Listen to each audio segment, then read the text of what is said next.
Hi, and welcome to this week's Intentional Wealth Update with Morton Brown Family Wealth.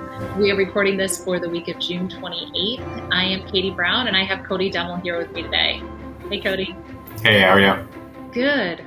So what we want to talk about today is building wealth and the steps to build wealth, but then also on the kind of emotional side, we want to break out sort of the difference between financial self-efficacy and confidence. And we came across a couple of interesting articles and studies that we'd like to review today. Starting with a study from the Journal of Financial Planning. And it was a deep dive into self-efficacy, financial self-efficacy of individuals and how that connects to their retirement readiness. But it broke out the self-efficacy versus self-confidence when it comes to your finances.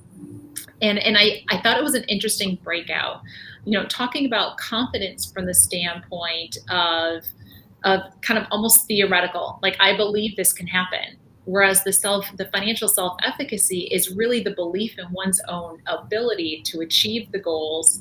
And they break it out into 4 different sections. The first one is mastery of your experiences, so kind of learning from your experiences. And then they talk about vicarious experiences, learning from others' experiences.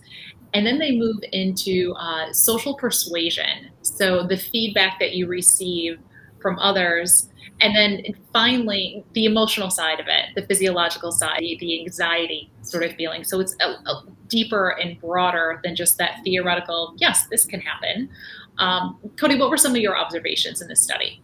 I thought it was a really interesting study. I thought one of the most interesting things were if they felt more confident that they can be prepared for retirement, they were actually less likely to be contributing to a 401k plan on an ongoing basis. And I also thought it was interesting, out of the 9,000 individuals they surveyed, 80% had the option to have an employer retirement account, but only 57% were actively contributing to it. Yeah, so it goes back to that savings, but that is a really interesting point, that overconfidence, and they specifically said if you have overconfidence mixed with high income, you're actually less likely to save for retirement. And I don't know if it's the thought process of there's always going to be that income coming in, so I don't need to.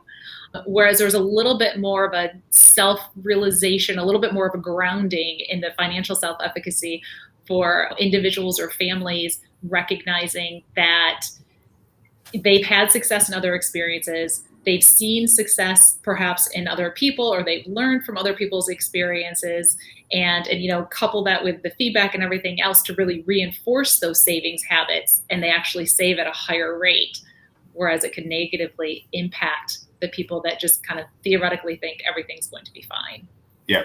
Or if you get too confident in the situation and then you don't think you have to contribute on an ongoing basis and just try to think that since you're in the higher income, like you were saying, that they'll have that for forever, or they can catch up down the line, then they're not near as prepared for retirement. We also talk about how, as financial advisors, how can we support building, and we typically refer to it as confidence, not really breaking out the difference between it, but how do we help support the good behaviors and actually really increasing the financial self-efficacy of our clients. And ultimately there's a confidence component to it. What are some of the things that we can do internally to help support that good behavior? Yeah, I think that kind of actually goes along with one of the other articles we were looking at from NerdWallet that went into the 5 steps to building wealth. So just talking with their clients and make sure that they're doing some of these steps for not only retirement, but then also building wealth outside of a retirement plan. Automate savings on a monthly or quarterly basis, revisiting those savings amounts every year. If you can, hike the savings amount, avoid high fees, so internal costs of the mutual funds or ETFs, making sure that you have the lower fee options, and then just sticking with the market and don't try to time it. Finding that balance in there that's going to work for you so that you don't build up that financial anxiety.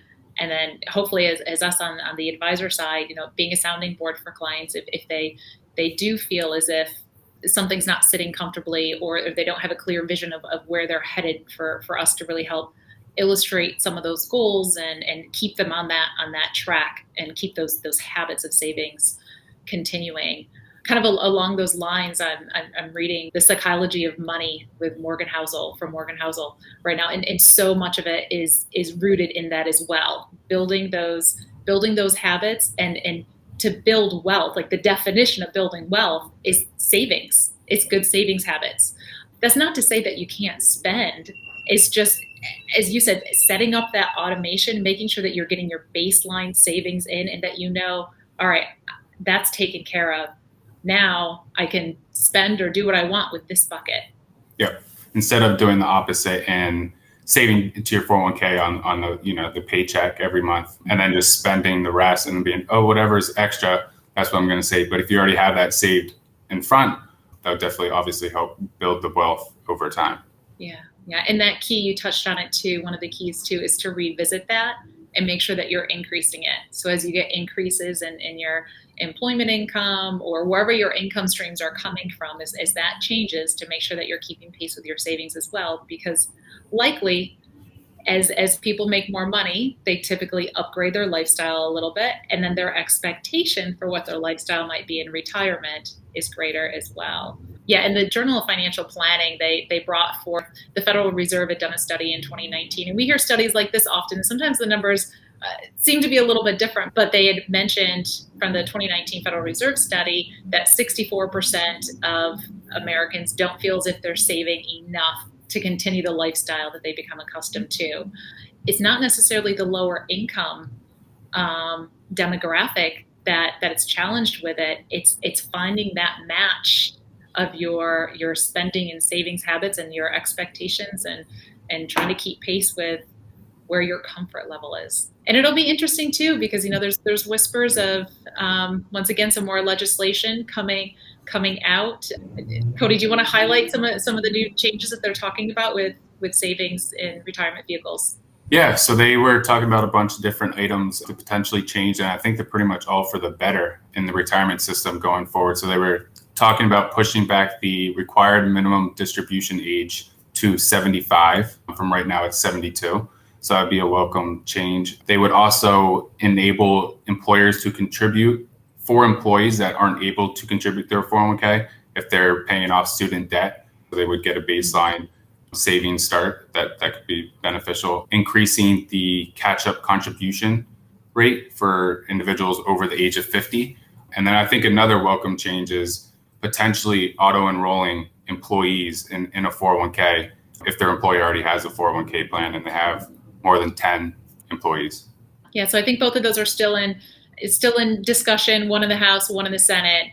So we don't know exactly what's going to take shape there, but it was interesting that both of the bills out there do have some commonalities between them. So, and in some cases they're calling this, the Secure Act 2, kind of an extension of the Secure Act from the end of 2019. We'll see what comes down the pike. We continue to keep our eyes open and to try to think through the implications and the opportunities and everything else that goes along with that. All right, well, we thank you for joining us once again for this intentional wealth update. These are things that we find fascinating. We would love to hear from you. If you have any particular topics or areas that you would like us to discuss, we enjoy your feedback. And if you would ever like to reach out, please feel free to do so at mortonbrownfw.com. Take care. Have a safe holiday.